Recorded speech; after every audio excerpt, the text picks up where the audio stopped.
that type of budget, you should have two riders that are capable of winning. Because Chris, one crash, boom, he's out. What went wrong last year? I crashed. I fell off my bike. Halfway through the massage, there's a knock on the door, and it's Ryder, standing there with a cup for me.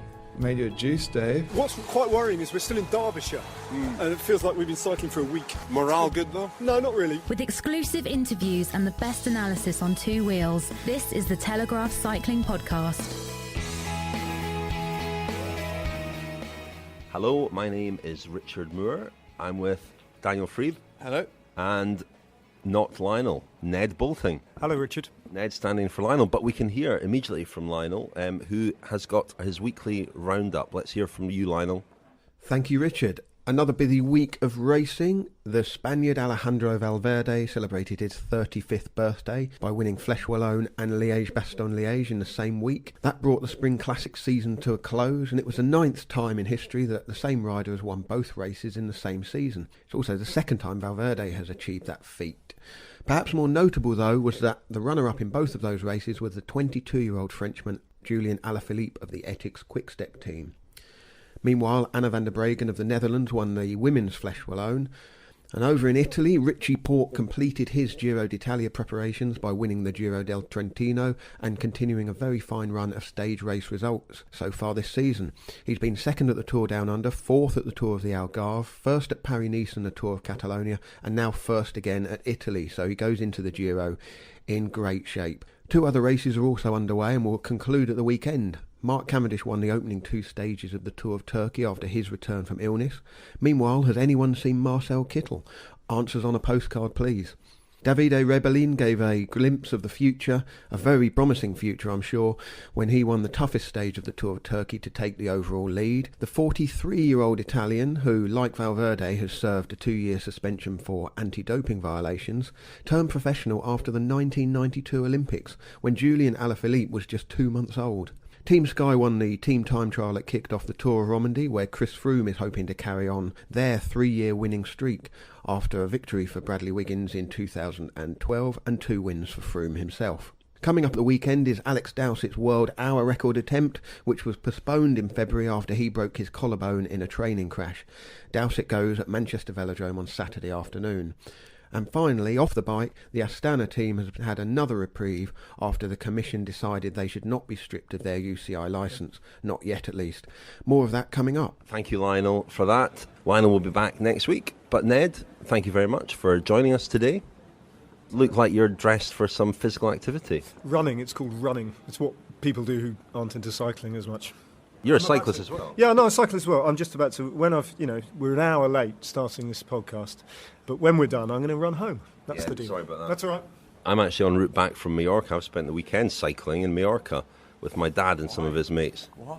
It was fun, but it meant I only saw a little bit of Liège-Bastogne-Liège, unfortunately, on Sunday. So we'll start off this week's podcast talking about Liège-Bastogne-Liège. There's lots more to talk about, including the Tour of Yorkshire, which is coming up this weekend, the inaugural Tour of Yorkshire. And we'll talk also about the latest sort of Astana, apologies.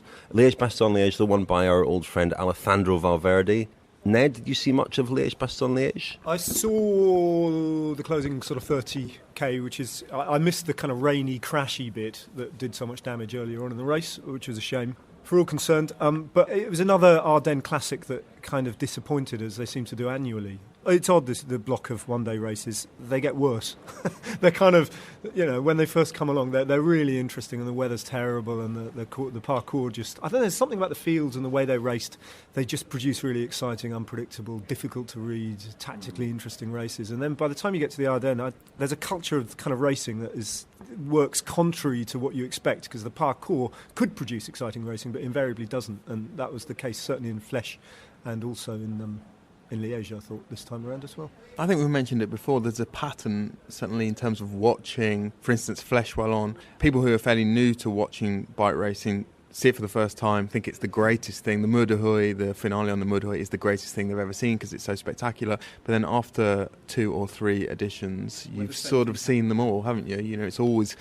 It's always a fight for position to the bottom of the Mur-de-Huy, whatever sort of posturing, attacking goes on before then, and then it's about who is the strongest and who times their effort the best, and it's always a variation on the same theme, isn't it? And as Lionel who Napalm, who we like to refer to him. We've started to refer to him by his proper nickname, Napalm, for reasons which will be disclosed in a future podcast. We'll put that information behind the paywall so that people sign up as friends to hear it. Yeah. As he has said on numerous occasions, the three finales, Amstel, Flèche and Liège, are also very, very similar. They finish up a short climb, 1-2 kilometres long. Liège slightly different, not quite so hard, the final climb to Amstel has also changed. It doesn't finish at the top of the Kooiberg anymore. It's slightly beyond that, a kilometre or so beyond that. However, there is a sort of alarming recurring pattern of the same riders winning all three, or certainly contending in all three. And so it's three variations on the same theme in a week, isn't it? And the form rider, clearly Valverde, who was second at Amstel. I mistakenly said last week's podcast that he was third at Amstel. He was second there, then first at Flèche Wallonne, first at Liège-Bastogne-Liège. So clearly the informed rider, and maybe that highlights a problem, that a rider in that sort of form, maybe the race doesn't have the sort of tactical intricacy that the other races have, in that a rider in form like that can just sort of dominate in the way that Valverde has done. Yeah, but Valverde's not a tactical numpty, is he, either? I mean, he's 35 years old, and is that right? He's 35, I think? And seemingly riding better than ever, which is a very uncomfortable thing to watch. Kind of goes to the heart of the difficulty of watching 21st century cycling, isn't it? Well, the difficulty of watching Valverde in particular. He is a Marmite cyclist, isn't he? And referred to in this morning's L'Equipe by Julien Alaphilippe, who was second, as a monster of cycling who seems to get better every year, which I thought was either disingenuous or very well observed. I mean, it's funny though, isn't it? Because the way that we discuss and celebrate or not celebrate a Valverde win is, it does lay you open to the charge of hypocrisy, because if you don't mention Valverde's past and his 2-year ban for doping and his implication in Operation Puerto, you're turning a blind eye, you're sweeping under the carpet. You've just mentioned it. But if you do mention it, you are singling him out, and you're treating him differently to the way that you treat other riders who've done exactly the same. Some have been caught and some haven't been caught. And the charge that's often levelled at us in that case, or the observation that's often made about Valverde, is that he has shown no contrition. But on the other hand, at least he hasn't sort of given lip service to this clamour for a grovelling, sort of Weasley apology, which is also insincere. At least by not giving any real sort of apology or not appearing contrite, he's probably reflected his own feelings about the whole thing, which was he did what everyone else was doing. And, morally, there were good reasons to do what he did. In terms of, we've mentioned it before, he made a better life for himself, he became very rich, his children probably go to very good schools, etc., etc. So expensive hair, weave. Yeah, which hasn't really worked very well. It is possible that Alejandro Valverde is training. That, he's actually approaching his professional life as an athlete with a great deal more seriousness and application and science and investment than, when he was up to nefarious business and, resulting in a 2-year doping ban. I think there's every reason to suspect. So that's the generous interpretation. The fact of the matter is, unless Alejandro Valverde were a guest on the podcast and we're in full, frank, open confessional mode, only one man knows, and that's Alejandro Valverde. So, we're shooting in the dark really here. I think it's a legitimate response, at least, to watch Liège-Bastogne-Liège and the Flèche and to grimace at the sight of Alejandro Valverde winning and turn the telly off. I mean, I kind of understand why cycling fans do that, and I think that's a fair enough response. I had to write a magazine column recently. Someone asked me for a July edition, for a Tour de France edition. Someone said, can you write in 1,000 words why you should still watch cycling on the telly, why you should still tune in and watch the Tour de France? And I kind of tried to make this distinction between the live experience of the flag dropping and the finish line, and watch that race and enjoy it, and then, as soon as the arms are raised in celebration or slump in defeat, that's when rushing in to fill that vacuum is precisely the kind of conversation we're having now. You need, as a cycling fan, to be very clever and nuanced and to be able to separate those two things, the live race and then everything else, all the baggage that goes with it. However, I wrote that column kind of believing my own words, but it is tricky. Granted, it is tricky when you kind of knew Valverde was going to win that race, and it was a slightly unedifying sight. I would go that far, yeah. Just on doping and the sort of accusation we're levelling at these races of being boring now, I think there's been a trend in the last few years, or the last 10 years, to make Liège harder and harder, and climb like La Redoute has become pretty much an irrelevance now. It comes about 45, I think 50 kilometres from the finish. Nothing really ever happens there in the sort of much lamented EPO years of the 90s, that was really a high point of the strategic high point of the race, a very exciting point of the race. It isn't anymore. But just looking at some of the riders' Strava files from yesterday, looking at the altitude gain in Liège-Bastogne-Liège is over 4,100 metres now. And it is possible that it is just too hard. And we've seen the last few years very little happening until the last couple of climbs. And it does sometimes look as though people are scared of gambling before the last sort of 15, 20 kilometres. I'm just comparing here the Liège course to some of the World Championships of the last 20, 30 years. And it's really up there. It would be up there with the very hardest World Championship courses that we've ever seen. Duitama in Colombia in 1995, Sallanches in France in 1980. They're the only two World Championship courses in the last 40 years which are actually more difficult in terms of altitude gain than in Liège. So, perhaps instead of adding climbs, what Christian Prudhomme and the organiser ASO should be doing is taking some away and maybe opening the race to different tactical scenarios. And maybe not finishing in Liège, which from the helicopter shots is the ugliest city in Europe. You do really question, don't you, the touristic value of Liège chipping into the coffers, getting this prestigious race and then showing its arse to the world. The armpit of Belgium. People who've never been to Liège think it sounds like a beautiful place, doesn't it, Liège? And of course we were there for the tour start in 2012 and we stayed just outside Liège and it was beautiful. The countryside around there is lovely. The cobbled squares are right in the middle, but the race doesn't finish anywhere near there, does it? It's grim. From the cobbles of Belgium to the tops of the Alps, you're listening to the Cycling Podcast with Richard Moore, Lionel Burney and Daniel Friebe.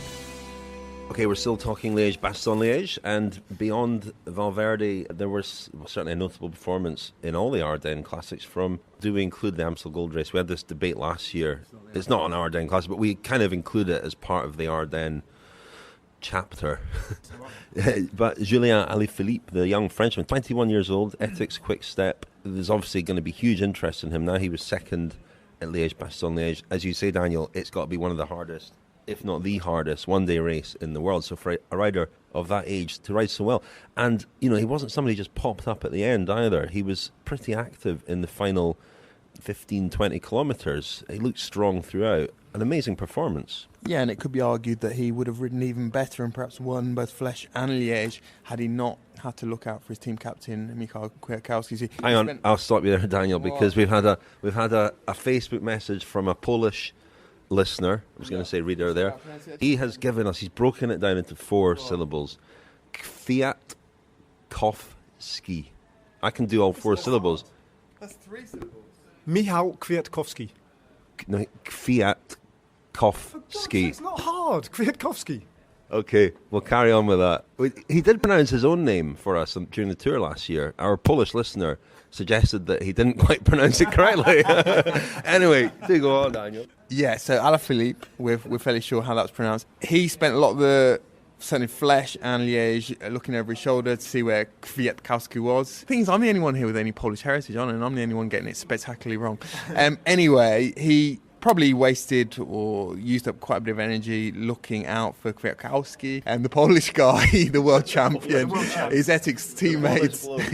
And yeah, that perhaps took some of the edge off his sprint. But as you say, Rich, for a second-year pro, a guy who's never ridden a Grand Tour, often riders talk about the sort of added endurance, the added staying power they get once they've come out of their first Grand Tour. He's never ridden a Grand Tour. He's going to ride the Vuelta later this year. It's quite extraordinary. Another quite amazing thing about Alaphilippe is that when he turned professional, or when he was picked up by Ethics' development team a couple of years ago, it was the only offer he had from any French team or development team, which is a pretty poor indictment, really, when you think of the number of French teams that there are, elite French teams, and their sort of desperation to unearth new talent, particularly. There's inevitably going to be interest from French teams now, so is he going to go to Cofidis?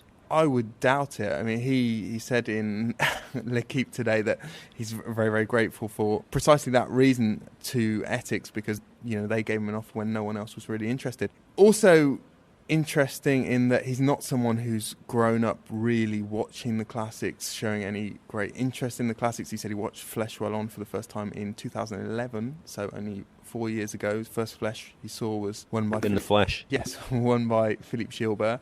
He's very much a sort of easy breezy character. He's not the kind of guy who gets very stressed, certainly not in races or out of races. Doesn't seem to succumb to any great pressure, and certainly based on his performances this week, I think he'll be a factor for the next probably decade in those races. I was hoping we might see, talking about youngish French talent, I thought we might see a little bit more of Tony Galopin in the Ardennes. He was pretty invisible, wasn't he, which was a shame.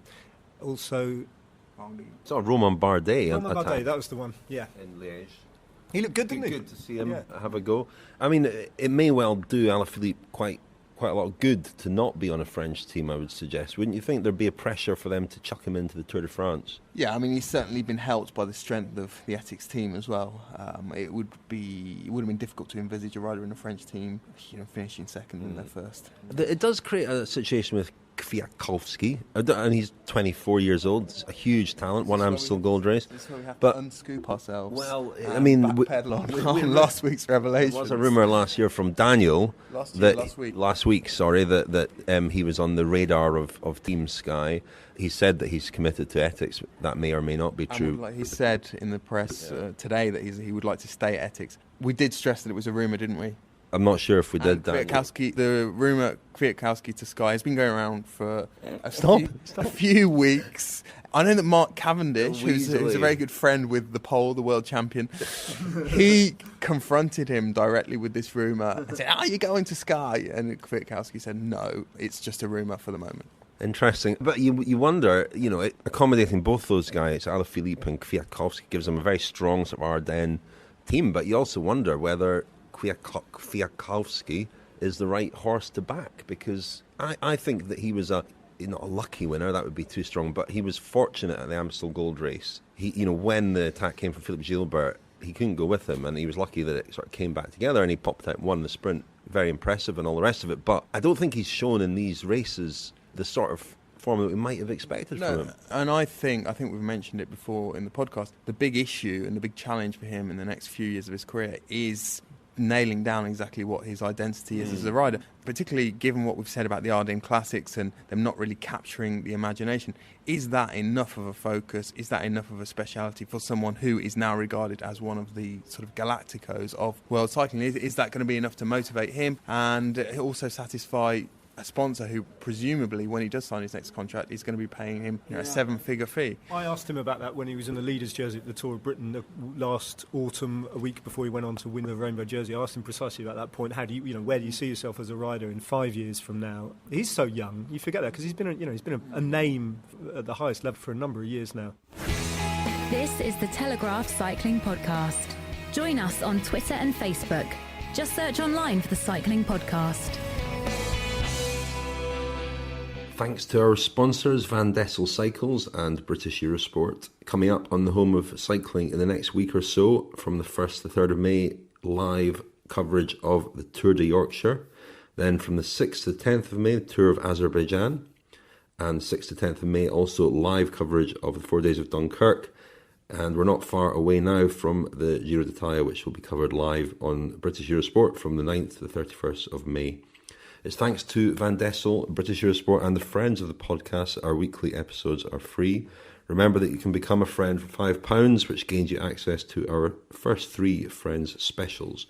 And please, if you have signed up and not heard from us, go to thecyclingpodcast.com. All our email addresses are there, and please get in touch with any queries at all about the Friends podcast. This is the Telegraph Cycling Podcast. Download old episodes absolutely free at thecyclingpodcast.com.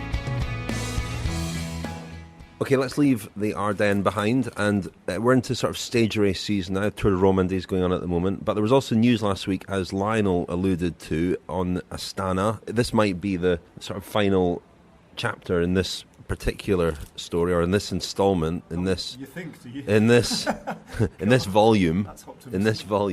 So Astana are not going to be stripped of their World Tour licence. They are free to race. Had they been stripped by the UCI Licence Commission of their licence, it would have probably not meant a great deal initially, because I'm sure it would have been appealed to CAS, and in interim they would have been allowed to carry on racing. As it is, that's over, that's finished. Now, it did raise, there are probably still a lot of questions around that. One of the questions I have actually about it is the recommendation, or the notion of a couple of months ago that the UCI should strip Astana of their licence, owed much to the audit that was carried out by the University of Lausanne.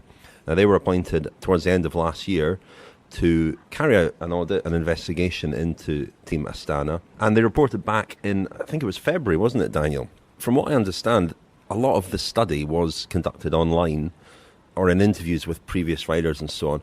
From what I understand, it doesn't seem to me that they really got under the skin of what goes on at Team Astana now. And I think that's what we should be probably focused on and concentrating on rather than that team's history, because the team does have a dirty history. But surely what's relevant here is what is the culture in the team now? What was the culture in the team in 2014? I don't think it ever really set out to unearth a smoking gun, or I don't think the people compiling the report ever thought they were going to uncover one. It was more sort of analysis of the managerial structures that are in place in Astana and an assessment of the scope there would be in theory for doping and such practices. A lot of the conclusions that the commission drew were to do with the amount of contact the management has with riders, the amount of contact the doctors have with riders, whether the sort of scrutiny and of the riders was sort of stringent enough, really. I think it's a great idea, an audit and investigators in teams, but I think they would have to do it over the course of a season, or certainly a longer period of time. It was a suggestion that Dave Brailsford made, of course, to the Cycling Podcast, that the UCI appoint independent investigators to live with teams, rotate them around so they don't get close to any teams. I think there's a lot of merit in that, but it has to be done. It has to be done properly, I think. Unrelated to the news about Astana last week was the little story that erupted concerning Fabio Aru, who will lead Astana at the Giro d'Italia. And there was a bit of a kerfuffle when Greg Henderson, the New Zealand rider, wrote a couple of tweets suggesting that Fabio Aru's withdrawal from the Giro del Trentino was not illness-related, as was reported, but actually something a little bit more sinister. Daniel. Hail Mary, another Hail Mary. Well, he suggested that there were problems with Aru's biological passport, didn't he? Which, to be honest, is a rumour that has been going around, at this stage, a scurrilous rumour that's been going around for several months. It's an allegation that shouldn't be made on Twitter. It's an allegation that if Greg Henderson wants to make it, or if he has any intelligence information directly related to that, he should go straight to the UCI. Spot on. He didn't do that, therefore Fabio Aru and his management are perfectly entitled to take the action that I believe they are taking, perhaps sue Greg Henderson. And the UCI should really fine him as well, fine him or sanction him in some way. But I'm not suggesting that he should be banned. I'm sure that would leave them open to... Can you imagine the headlines? Well, exactly. If, I can imagine. The UCI punished Greg Henderson for alleging that someone's doping on Twitter. Can you imagine? Yeah, it would leave them open to allegations of the old omerta, wouldn't it? I mean, it's enormously important that this is a very, very difficult thing to talk about, isn't it? Because none of us know whether Aru's been doping or not. But, let's just kind of take it in the abstract. It's incredibly important that riders who have information or even just well-founded suspicions are given a mechanism and an obligation to make use of that mechanism. Because if the culture's got to change, it's got to change from within the peloton. So coming down on Greg Henderson like a ton of bricks through the courts and by sanctions within the UCI seems to me to be probably the wrong response and would discourage. I totally take your point. Twitter is not the right way to have gone about that. But it strikes me this is a really serious issue and potentially an opportunity for the UCI to put in place a structure that would actually work, for riders to, and a culture that would encourage them to because it's to rat on each other's not the right. That would be the. I think it's important to stress that there's so many of these rumours, that, and most of them are probably not true. Yes. And you can hear rumours. Greg Henderson's not a stupid man, is he? And he's quite Twitter active and has been, he's slipped up here big time, obviously. My suspicion is that something's driven him to make that remark, and that needs a different, escape valve, doesn't it? I would still, and I don't know at all, but I would imagine that given the context, given the team, given the headlines about that team recently, that can all influence how you regard a rumour. Context is everything. And we hear rumours all the time, and whether we treat them seriously or not can often depend on these quite arbitrary things. In Aru's case, I would say that... Or they can be arbitrary. Well, in Aru's case and in Astana's case in general, with regard to Nibali as well, I think there's an element of casual racism as well.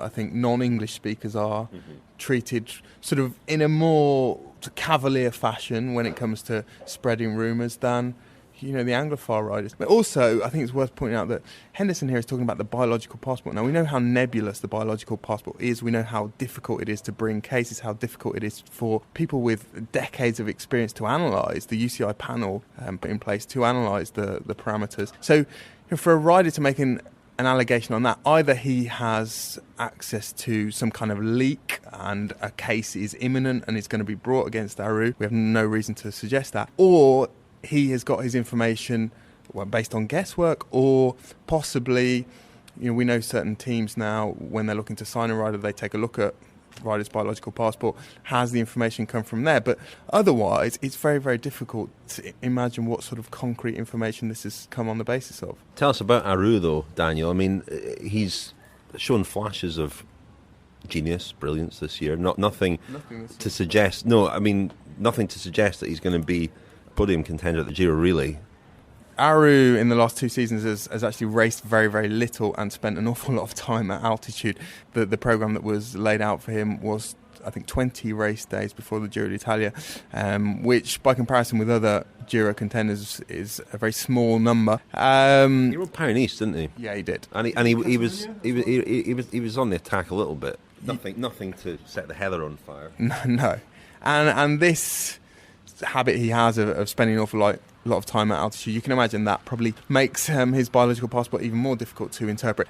However, over the last week, following this sort of outburst from Greg Henderson, there's been a fair amount of speculation and a sort of dot joining about Aru's past, the time he spent as an amateur team manager in Italy called Olivano Locatelli, who has a shady past to say the least. He was the manager who's nurtured Jaroslav Popovic, Gianpaolo Caruso, various others.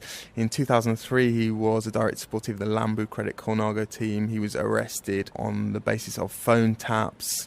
All sorts of stories, kind of fairly unedifying stories about Olivano Locatelli, bullying riders in the late 90s, hiding riders' food. He used to carry out spot checks in training camps and find Mars bars hidden under mattresses and subject riders to pretty gruesome punishments. It's late night training rides, 200 kilometre training rides when he found a Mars bar under one of their mattresses.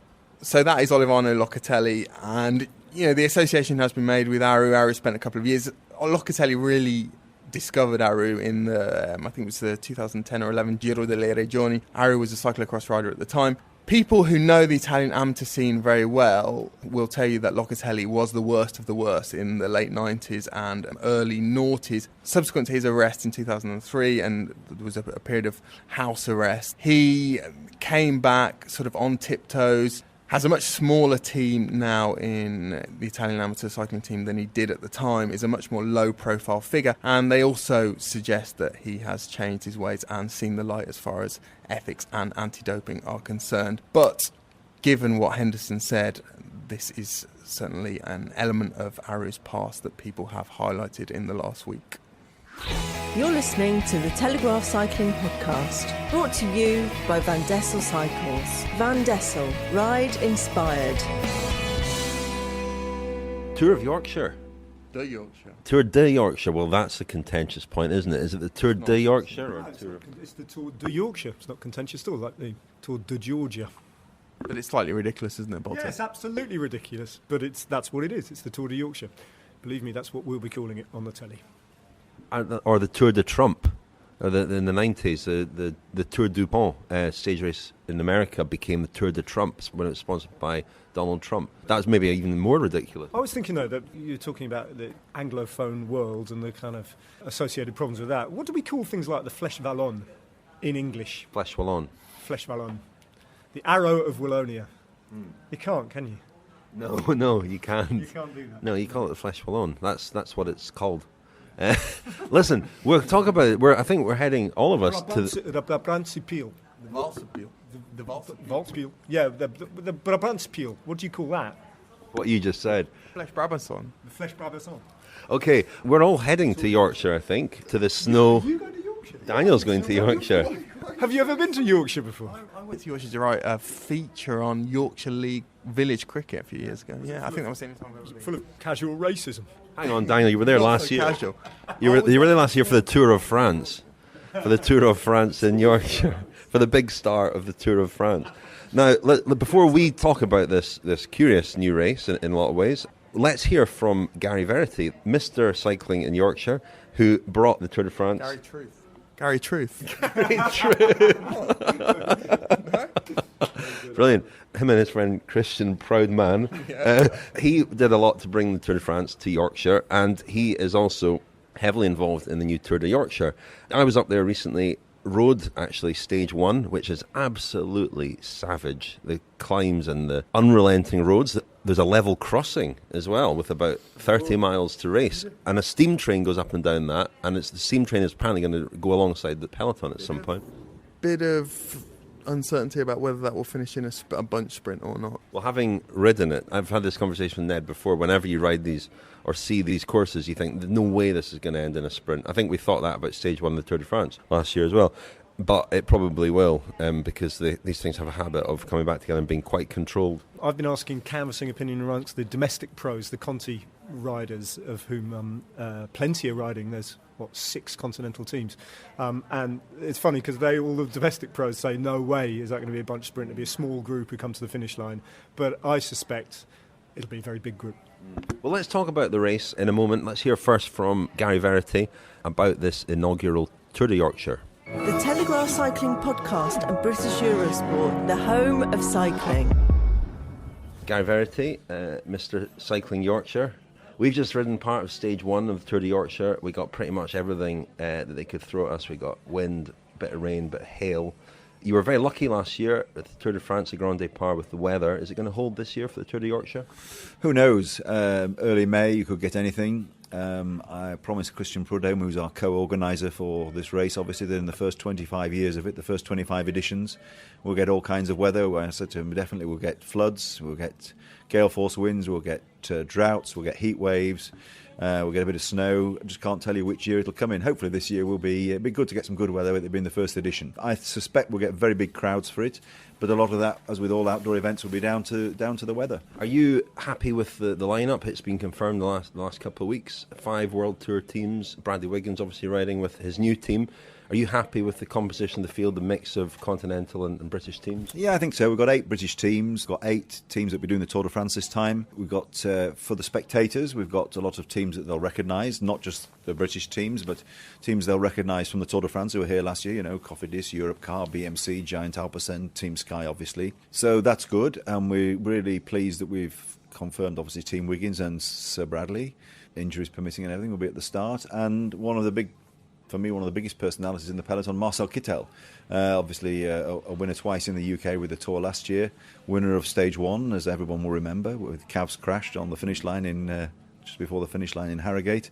If Marcel is fit and starts for us, then I would think he must be one of the favourites for stage 2, certainly the very flat stage into York. It's a legacy event, obviously, following the Grand Départ last year. How long is our ASO committed to running this event for? Do you know? We've signed a contract with them for 10 years, which is a joint venture between us.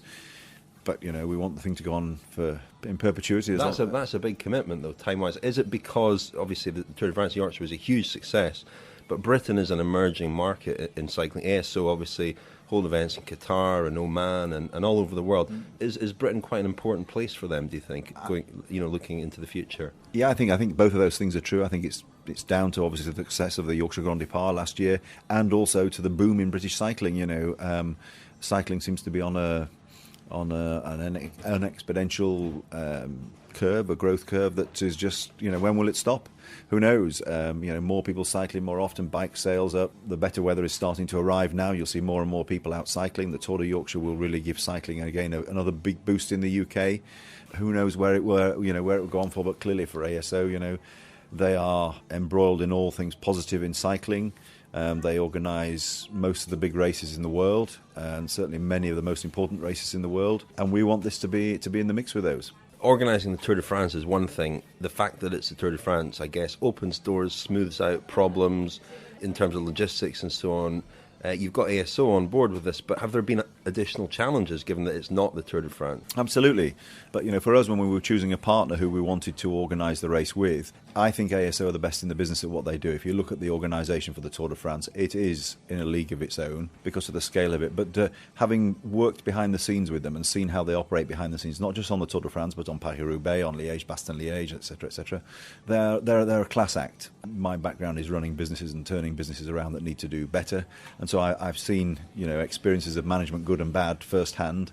And I can tell you they're a class act at what they do. So for us, organising this with them is a very positive experience, but it comes with a different set of challenges to the Tour de France. We have to manage everyone's expectation that it's not the Tour de France. So, you're not going to get a publicity caravan. You're not on closed roads. You're on rolling road closures pretty much all the way around with one or two exceptions. And so the scale of the thing is different. Obviously, it doesn't have the same media circus coming with it. There won't be 2,500 journalists coming with this event. There'll be a couple of hundred journalists, which is still significant. But it's a different scale, and obviously the media entourage with it in terms of the television coverage. We'll be in 120 countries around the world, which is still significant, but it's not 190. So everything about it is on a slightly different scale. But our ambition for the event, and ASO's ambition for the event, and British Cycling's ambition for the event is very strong, and we want to make the men's race the best kind of event of its type in the world. It won't happen this year, but it'll take a few years to establish that. We want to do that, and we want to build up the women's event as well. We've got a women's race obviously this year, but it'd be great to see that build over the years. So the Tour de France was the start of a journey in the next chapter of Yorkshire cycling.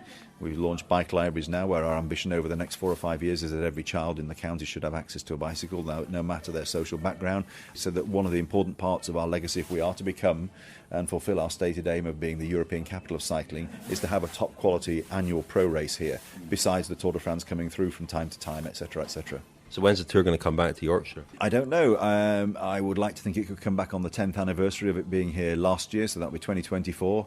I hope still to be alive and fit enough to see it. If not, you'll be reporting on it and talking to somebody else. I hope so, yeah. Yeah. To be alive for that. Yeah, you'll be here for sure for it. I hope I might be, but you never know. I don't take anything for granted. Lionel, where are we? Where are we, Lionel? Lionel, where are we? Where are we, Lionel? Stay cool this summer with your exclusive Cycling Podcast t-shirt. Each t-shirt features a classic cycling podcast moment, a terrible joke, or pay homage to some of the friends of the podcast, including Christian Prudhomme, beautiful landscapes, passion for cycling, passion for a tour, French flags, British flags, yellow flags, bunting. Roger de Vlaming. Where did Sean Kelly come in the 2005 wife carrying World Championship? He didn't, but he does own donkeys. And Chiro. No, and not in Great Britain, I must confess. Yes, but no, I must confess, no. The t-shirts are available in a range of colours for just £19. Get your Cycling Podcast t-shirt at thecyclingpodcast.com. Okay, I'll go for Brian Cockar. I suppose to after the finish, he's a very. I hesitate to use the word spunky, but hey Lionel, back in your kennel. Bunting. So we heard there from Gary Verity, Mr. Cycling Yorkshire, and I was up there just to ride stage one, or not all of it, it's part of it. We had hoped actually to meet up with Ned Boulting, who was undertaking his own Tour de Yorkshire at the time. You'd ridden the stages not in order, but unfortunately you had gone home by the time I got there. I cried off. I was going to ride stage one the day you did. The 2 previous days I'd ridden stage 2, which is ostensibly the Saturday stage, which is ostensibly the straightforward one. It's not entirely straightforward, but that will be a bunch sprint, I would imagine. And stage 3, which is anything but. I mean, we talked about Liège-Bastogne-Liège, and you were talking about 4,000 metres of climbing, 3,000 metres on stage 3 of the Yorkshire Tour, and a very similar kind of, sharp. It's up and down the valleys of the Pennines, where you just drop straight down with difficult descents that allow you no respite really, and then you kick into these villages and straight back up the other side in these crazy little gradients all day. Yeah. That's what stage 3 is like. It's very hard. And I remember the stage to Sheffield in the Tour de France last year that was won by Vincenzo Nibali, of course. Yeah. People did compare that to a sort of mini Liège-Bastogne-Liège before the race run. That's what the roads are like there. I rode part of that stage with Sean Kelly, and the highlight of the day actually was getting Sean Kelly to wear a Where Are We Lionel t-shirt, and I think British Eurosport will be tweeting that soon and offering the t-shirt up as a prize. Anyway, that's a little reminder, by the way, that our T-shirts are available. Ned, you'll have to select a T-shirt. We'll pay you for your contribution this week with a T-shirt. That's also for all previous contributions and all future ones. Is that okay? Yeah, that's great. Any T-shirt in particular you want? I don't really want one. It's all right. Okay. Scandalous. You will wear a T-shirt, Ned. Right, okay, the race itself, it's a curious race in a way. It's a 3-day stage race at a time when we are going from the classics into the stage racing calendar. It's not a race that you're going to ride if you're riding the Tour de Romandie because it clashes, or the Tour of Turkey because it clashes, or if you're building up to the Giro because it's coming quite soon. So we've got Marcel Kittel, we've got Bradley Wiggins, we've got Team Sky, but who is this race for? I don't know. We're going to find out, and that's one of the great pleasures of it, I think, the inaugural race, because it's very hard to call. The proportion of World Tour teams to Pro Conti teams and Conti teams is a bit skewed as well. There are a lot of Pro Conti teams, and as I said, 6, because they originally left 2 of the domestic teams out and had to, wrongly, and had to, within a week, they'd done an about-face and added 2 more teams. 8-man teams as well. So Peloton of 148 riders or something. So a lot will be, the outcome of the race will be partly determined by the weather and partly by the attitude and the purpose of the World Tour teams and what they hope to be getting out of it. I mean, Kittel is interesting because he's barely raced. He raced in, was it Qatar or Dubai? I think it was Qatar. And that was it. I mean, he raced down under and won a stage of the Herald Sun Tour, whatever it's called. Well, he won the opening, the curtain raising crit. It was not even a proper stage of the race. And that's been it. Now, the team's line on Kittel's season so far is that he's been suffering from a long, debilitating kind of viral thing that he can't get rid of, and that's knocked him back. That may, I'm sure, be true, and probably is the case. You also hear slightly unsettling stuff about him taking on an awful lot of sponsors' responsibilities and not having his mind totally on the job, and Interesting. That's the team's line, because that's not Mark Cavendish's line. What's Mark? I think Cavendish draws parallels with his experience in 2010. He had an incredibly successful 2009, had an awful lot to do that winter, and this is not exclusive to Cavendish, this phenomenon of just, the more successful you become, the more difficult it gets to reconcile your training obligations with other obligations, and that just becomes a fact of life, and that is the next big hurdle in any successful young rider's career. And often there's a period, for some it's 6 months, for some it's a year, for some it's 2 years to actually become accustomed to that and to learn to manage it. And perhaps that's what Kittel's experiencing now. We don't know. This can be more of a problem. Not to make any judgments about Kittel, but he's a big fella who, when he's in top form, top condition, it's a bit of a struggle for him to finish the Grand Tour, to get through these mountain stages, without having a decent sort of base this year. Going to the Tour, he's going to struggle even more, you would think, and I think he could even struggle at the Tour de Yorkshire in some of those climbs. I could be wrong, but you look at him and you think he's the sort of guy, sort of like Cavendish as well. Cavendish obviously struggles a bit with his weight, that he needs a lot of racing, a lot of training to be in shape, and I imagine Kittel's probably the same. Yeah. Go back to that stage 1 of last year's Tour de France, though, and I think that you have to bear that in mind. I mean, there's every chance that he'll win stage 1, Marcel Kittel, and win stage 2, and then climb off halfway around stage 3. He won't win the overall. A bit like Ned Boulting. Yeah, exactly.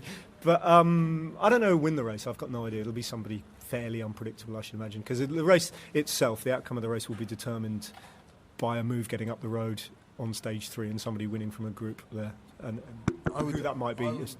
I would suggest that Ben Swift is the hot favourite. No? Yeah. He knows. They've got a team. I mean, you look at the team lineup. They've got Sebastian now. They've got bits and pieces kind of support team, because their resources are spread. And this is one of the problems about the timing of the race. Sky's resources are spread very thin over Romandie, which is essentially the Tour de France team, isn't it? Its core.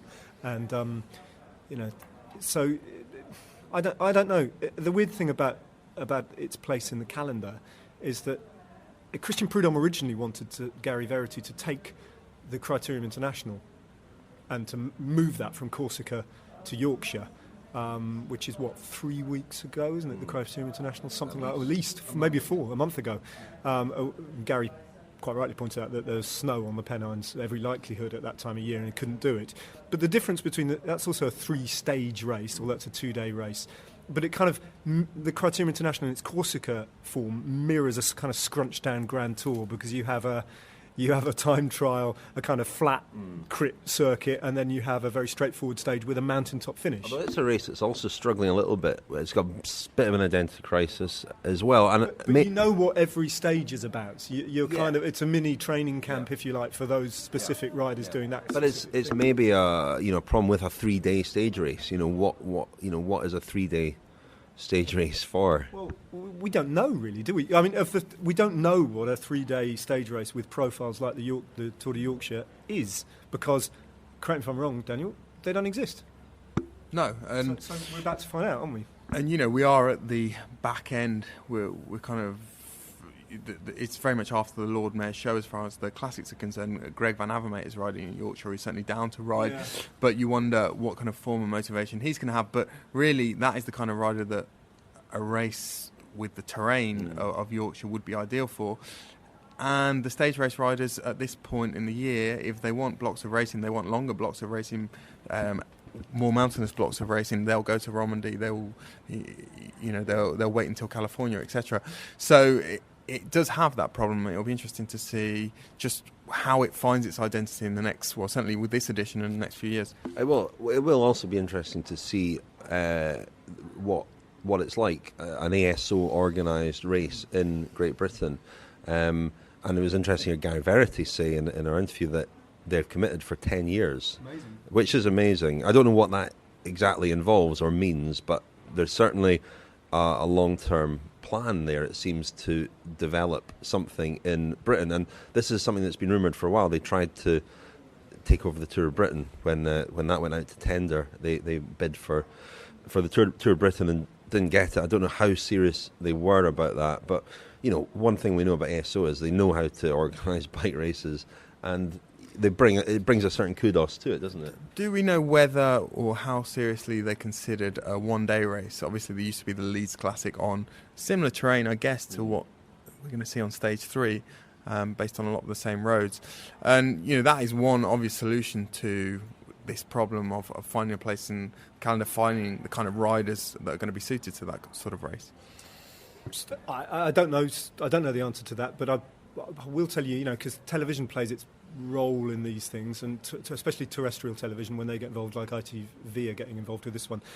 Stage racing, even if it's only 3 days, does better than one of the reasons that I've been told that ITV are not so, having very mixed messages about getting involved in the classics, is to the casual sports fan and cycling fan, they pop up and they're gone within a day, and it's kind of, whereas stage racing builds an audience and builds a loyalty. That's why the women's tour went straight onto nightly highlights, and the Tour of Britain grows and grows. We like our narratives, don't we? Yeah, we like our narratives, but going back to the Tour of Britain and ASO's frustration perhaps about not being able to wrestle control of that and seeing it grow in the way it has done, that's a good template, isn't it? Because that, I think, 10 years ago was struggling to find an identity. It had time bonuses on the line, so sprinters were winning it by winning 3 stages, and kind of didn't really.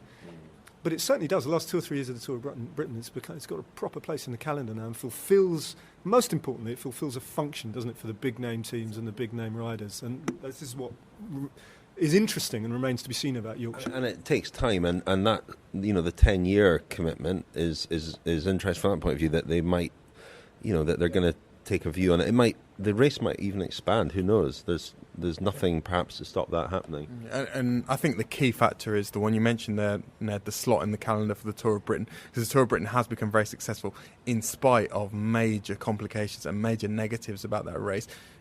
I'm talking specifically about the transfers, which have been mocked in the past, and the situation on that front has got better. They're not as bad as they once were, but still, you often get 2-3 hour drives after every stage, which are the kind of thing that riders really get pretty annoyed about, generally speaking. But they're willing to make the sacrifice because it is in the perfect place in the calendar for the World Championships.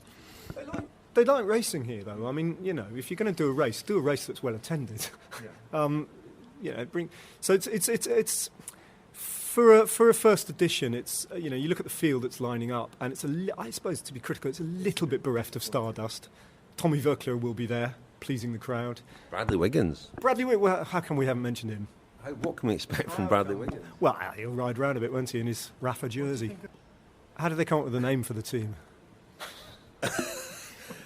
I think the probably the Wiggins name has a certain amount of credibility, or it's going to attract attention, isn't it, on the basis of its name? Let's just rein in the cynicism a little bit here, and it's obvious what this is about. This is about you only need to see the front cover of Cycling Weekly last week that said "Thank you, Sir Brad" or whatever it did on the front cover. There is quite rightly actually, there's a large rump of sort of cycling support in this country that is enjoying bidding him farewell after his good effort at Paris-Roubaix and his outstanding career. I mean, it is kind of remarkable. You go onto his Wikipedia page and you actually look at what he's won. It is extraordinary, and this is what the 3 days in Yorkshire are partly about.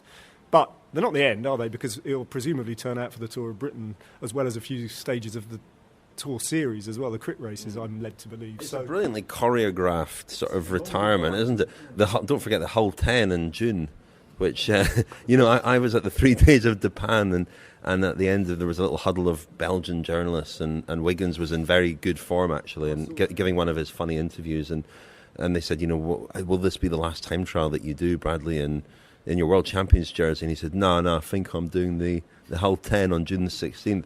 And they were like jotting down very seriously in their notebooks, hold 10 or something. And they all came up to me after and says, "What is this hold 10?" And I think he was winding them up. The Hull for Peel, no? Yeah. Is that not what you told them? Yeah. The Hull Arrow, yeah. No, I'm not sure if he's saying that or not, but he was winding them up in that way that he does sometimes. Your mate, Linus Gerdeman's coming to Yorkshire as well. Daniel's friend, yeah. Lady Gaga. The cult leader. He was listed. He was advertised on Twitter this week as the cult leader for Liège. His team, of course, is Cult Energy, but I think he has to pull out, so I'm not sure. I hope he doesn't have some kind of fitness problems which will prevent him being in Yorkshire. Let's hope not. Well, we're all going up there. Let's report back on Yorkshire next week. Should be good fun. It might be terrible weather, but we'll report back. We'll wrap it up for this week. A big thank you to Alex Adey, our producer and editor. Thank you to our sponsors, Van Dessel Cycles and British Eurosport. Lionel will be back next week. A little reminder that you can become a friend of the podcast at thiscyclingpodcast.com. That gives you access to our exclusive Friends special podcast. Ned here is a friend of the podcast, aren't you, Ned? Yep. Got your $5.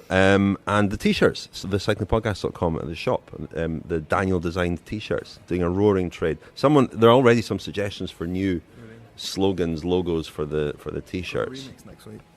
We're going to advertise the T-shirts with an exclusive cycling podcast, Ibiza, Ayia Napa, Summer 2015, Ministry of Sound kind of remix. Daniel's been working hard on this last week. I don't know if you've been doing anything else, have you? Anyway, that's really something to look forward to. And all that remains for this week is to say thank you very much to Ned. Thank you, Ned. Cheers. Thank you, Richard. Thank you, Daniel. Thank you. You've been listening to the Telegraph Cycling Podcast. Thank you to Glass Pear for the music in this episode. For more information and to download more editions of the show, visit thecyclingpodcast.com.